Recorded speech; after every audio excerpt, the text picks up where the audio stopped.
Welcome to Luca is a Billionaire, where the only thing I invest in is your answers. In this video, I will explain how to make your Notion look good. First, let's master the layout.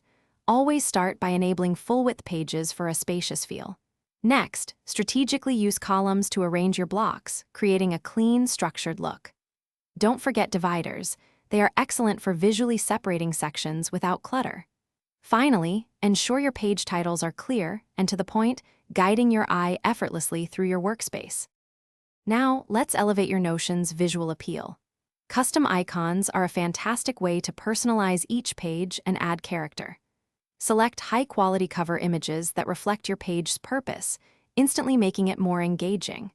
Consider embedding useful widgets, like weather or calendar tools, to add dynamic functionality and visual interest. Remember, a consistent color palette across your pages ties everything together beautifully, creating a cohesive and professional appearance. Once your workflow is active, managing submissions becomes straightforward.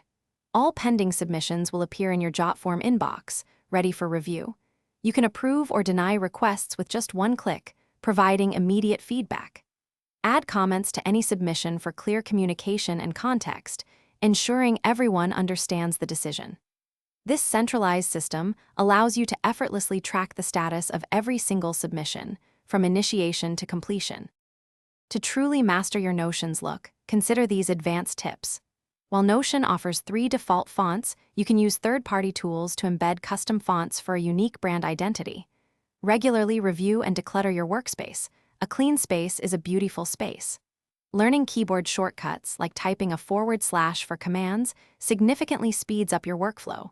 Finally, share your well-designed templates with others, contributing to the Notion community.